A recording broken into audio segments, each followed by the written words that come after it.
to talk to me this morning. John, first of all, welcome to Anything Goes. Cheers. How are you?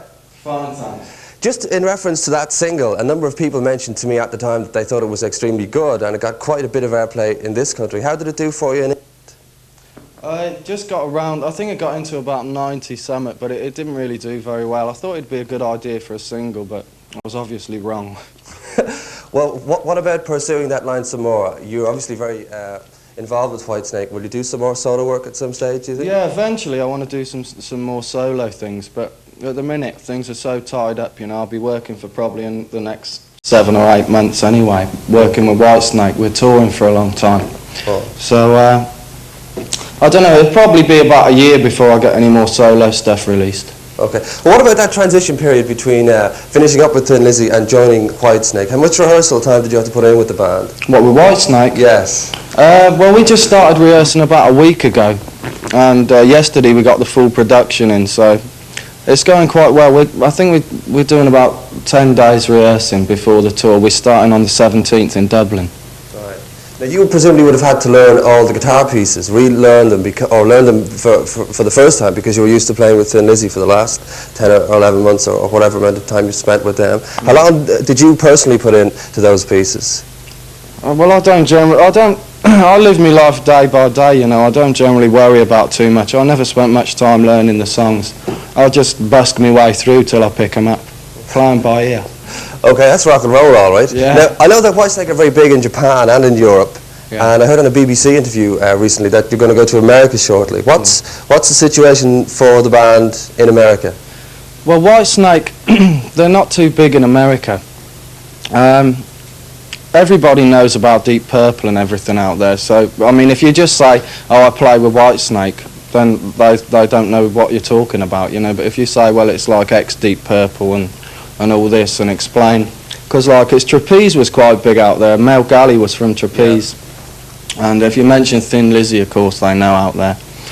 But as a band as called Whitesnake, they don't know anything about the band at the minute. Okay. Well, in your earlier days, did you listen to Deep Purple? Because of course David Coverdale is the lead singer in Whitesnake. Yeah, oh yeah, I used to listen to him a lot. I used to listen to him before David Coverdale joined him. I mean, I used to try and pick up all the Richie Blackmore guitar licks and everything a long time before that. But I loved the album Burn, what David did. Yeah. That was great. Now, you're about to embark on the world tour. How long will that take you? Probably about 6 or 7 months. Really? Yeah. And during that period, will you be rehearsing for a record that you'll play on? Well, maybe. We might be recording some stuff from the live concerts in England. You know, and then I'll be on the stuff anyway. But so that would be a live album. I don't think we're going to be going in the studio for a while anyway. Okay. Well, as I mentioned at the top of the interview, that you're playing in Dublin and in Belfast next weekend. Yeah. Maybe you could tell us a little bit about the show. Yeah, well, it's quite exciting. There's a lot of lights. Cozy's gone berserk with the effects. You know, I don't know how he does it, but I think he's probably going to blow us all up eventually. That's Cozy Powell. Yeah, Cozy Powell. He's totally over the top. You know, I never knew the bloke before, but from the past couple of weeks of meeting him, he's totally over the top. We've got it's like Guy Fawkes on stage. He's doing this solo. Okay, well, John, that's all the time we have. Thanks very much indeed for coming into the studio and to talk to me this morning. It's been a pleasure. The Revered hard rock guitarist, that is John Sykes, who was best known for his work in Thin Lizzy and the multiplatinum-selling glam rock group Whitesnake, has died at the age of 65.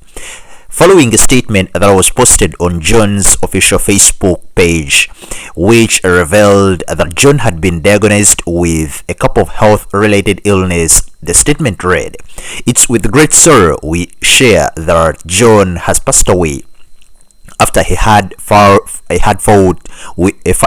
battle with cancer. He will be remembered by many as a man with exceptional musical talent, but for those who didn't know him personally, he was a thoughtful, kind, charismatic man whose presence lit up the room. He certainly marched to the best beat of his own drum and always pulled for the underdog. In his final days, he spoke of his sincere love and gratitude for his fans who stuck by him throughout all these years. While the impact of his loss is profound and the mood is really somber in this moment in time, we hope the light of his memory will extinguish the shadow of his absence. John was known for his distinguished knack when it came to, by the way, composing engaging and memorable hard rock guitar riffs and solos. His songwriting contributions to the glam rock outfit Whitesnake helped pave the way to the band's now worldwide success and celebrated legacy. John co-wrote all but 2 songs on Whitesnake's 8 times platinum 1987 self-entitled album Whitesnake. Songs like one of the greatest is With Love, Still of the Night, and so many others will forever remain some of John's best work.